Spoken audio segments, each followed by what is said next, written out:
Well, sometimes a board comes in and you think, what on earth was somebody thinking? And this one certainly qualifies. U42 has been removed and wired with split ribbon wire to a socket, and a new 6821 has been installed. This one is so intriguing I almost couldn't pass it up. Also, SRC 5 has been removed and some crude jumpers have been placed to, I guess, make the signals across to the SRC just above it. Everyone say a few Hail Marys. And here is the back of Old Ugly. This is U42, U41. You can see that a lot of solder pads have been roasted off of this board. Oh my, look what I just noticed up here. Outstanding. That's unique. Oh, this is going to be fun.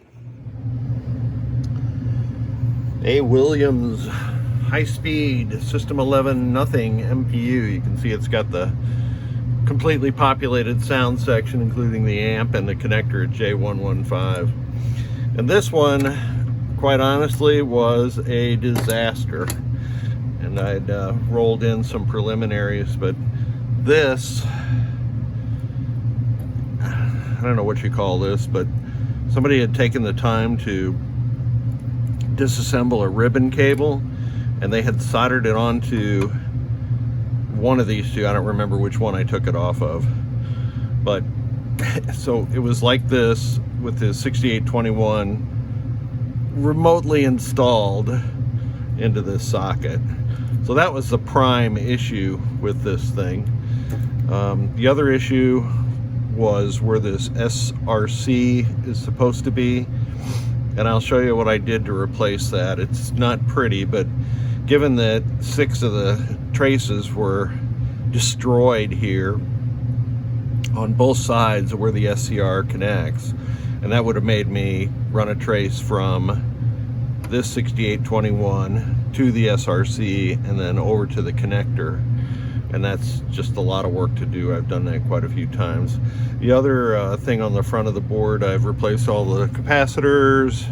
There's 2 10 microfarads in the sound section. It had one missing tip 102 in this corner, and I forgot this one's also in the reset section. But let me flip this ugly thing over and show you what the main problem with it is, or was. Yeah, it's ugly, isn't it? So most of the solder pads for this lower 6821 were just roasted right off of the board by somebody trying to repair it. This is the one where the 40 pin octopus was connected. So I used a SIP machine pin socket on the other side of the board so I could solder on the other side of the board. Now fortunately there's only a couple of traces that join this 6821 on this side of the board. 1, 2, there's one here. This one wasn't roasted, but this one I had to add a jumper for. Now the other problem, to accommodate, you can see all these were roasted right off of the board when somebody tried to take that pull-up resistor combination, filter capacitor or noise capacitor off the board. Was, like I said, I would have had to run the jumper from here to the connector.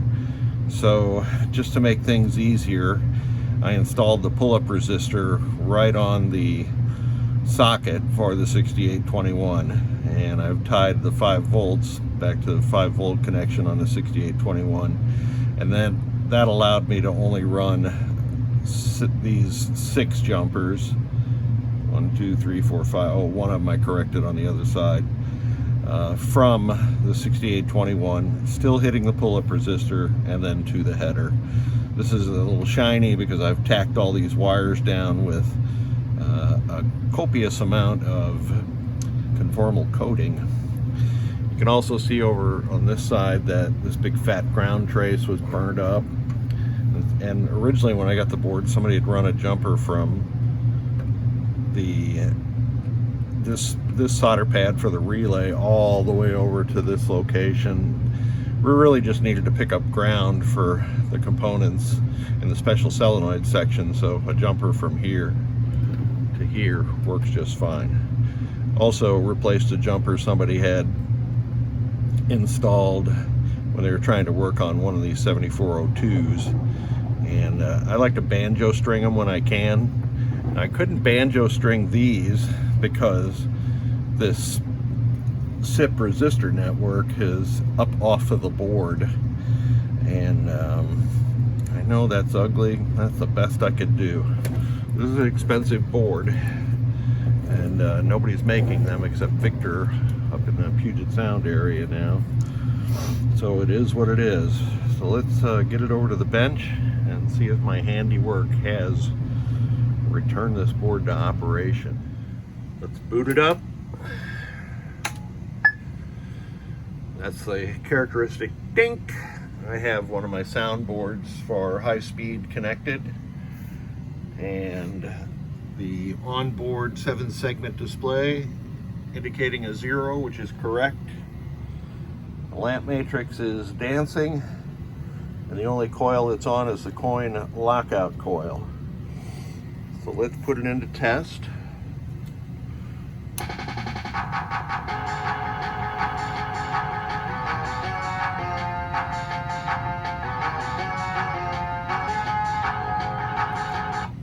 And all that music was coming from the background soundboard.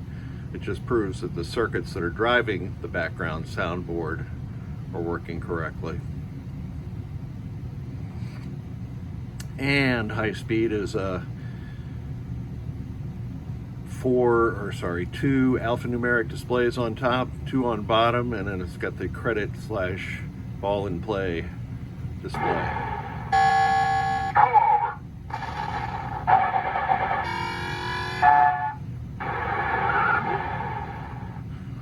Classic. Lamp matrix, single lamps,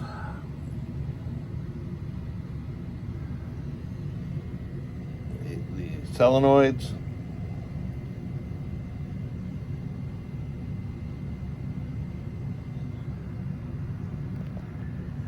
and while it's finishing up those, I'll show you the switch driven special solenoids.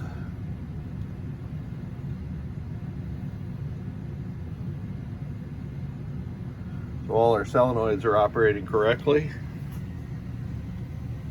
and we can do switch edges. I'm going to go across the diagonal, proving that all rows and all columns are working. Let's see, the last switch on high speed is 52. 52 it is.